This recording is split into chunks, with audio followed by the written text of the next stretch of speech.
Chapter 3. It's now time for the aunties and uncles to form a queue and to give the happy couple their blessing and to circle Sasha and John's heads with money before placing it on their laps. Sophia rushes up with £5 for each of them and in a typical annoying Sophia style waves her fivers several times around their heads and even once under their noses, but they just laugh and playfully swat her away. As the guests continue to bless the couple, I watch as Sophia and John gaze into each other's eyes as if there's no one else in the room. They must be really in love, though it's hard to believe Auntie Jessie could make that happen. Dad said that Auntie Jessie's matchmaking method is to keep arranging viewings and eventually she hits her jackpot. Or, and he laughed at this thought, maybe she just wears everyone down and eventually they agree to match. I think Auntie Jessie's one aim in life is to get everyone in the human race married. Sophia returns and nudges me out of my gaze. If it were me, she remarks with a sly grin, I would be counting all of my money. There must be millions of pounds in their laps by now. I realise that Auntie Jessie has noticed us standing and watching the happy couple. She laughs as she reaches over to pinch Sophia's cheeks. So, my darling Sophia, your Auntie Jessie will find you your prince before long. Should he be fat or thin, light or dark, rich or poor? I imagine myself as small as possible so she won't start on me too. It's so embarrassing. Some boys are standing nearby and I'm certain they're listening.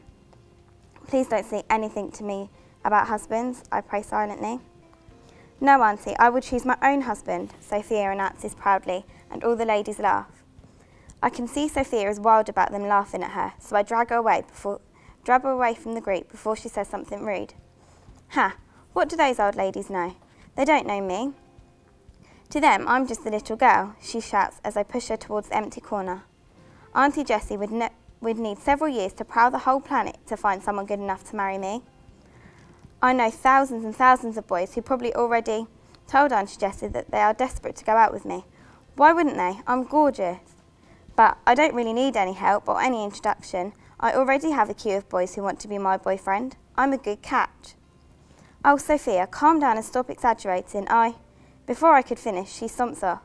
I'm left standing alone, not caring that she's an embarrassing little brat at times, but just grateful to have escaped Auntie Jessie's husband questions. I don't want to think about such things for a long, long time. Besides, there's school and college first, and most importantly, time to have fun. Boys can definitely wait as far as I'm concerned.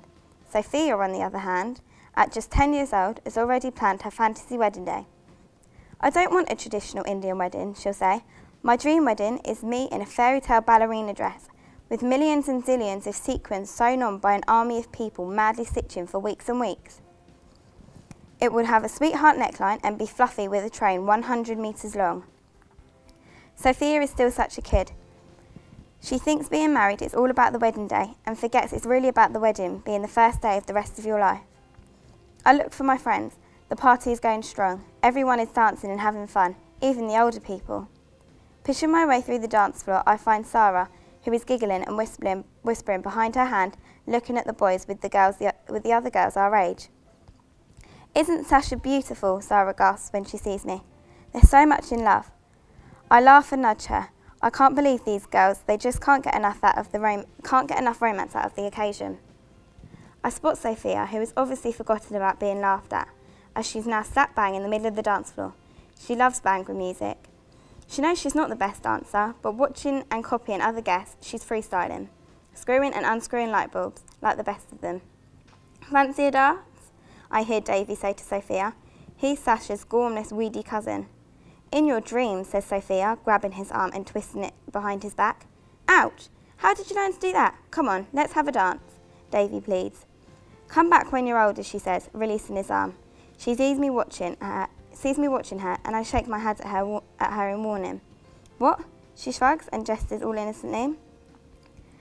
I smell Sasha's fragrance before I see her. I turn to greet her, and we hug tightly. Sasha, you look so happy. He's so lovely, isn't he? Sasha beams. He just told me we're flying off to St. Lucia tomorrow. Only 2 weeks ago, I showed him in a magazine article the top 10 places in the world to honeymoon, and he's booked me as my surprise honeymoon present. Wow, he's such a dream. I put my hand on my forehead and pretend to swoon, Bollywood style. It's an all-inclusive resort.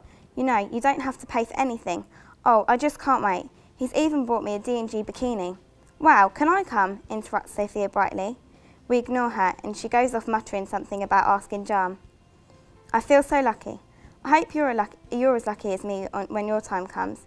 You know he's got a younger brother, Sasha teases. No way, I'm not ready to get married. Don't think I'll ever be. I won't admit it to Sasha, but just the thought of anything to do with boyfriends makes me feel shy and awkward. Well, we all say that, but one day it will happen to you. Sasha smiles, giving me another warm hug. The party is really starting to heat up when suddenly Mum appears and tells us we have to leave. Dad has some work to do the next day and wants an early start. Sophia is still in the middle of the Bhangra and whines, calling Mum a killjoy. It's not fair. There's no democracy in our family, she says, stomping her feet, but Mum stands firm. Come on, the cab is waiting outside, she says as she pushes Sophia through the crowd and towards the exit. Everyone is so very sad that we're going so frightfully early, wails Sophia dramatically. Dad is already saying goodbye to Auntie Shah when we can find him.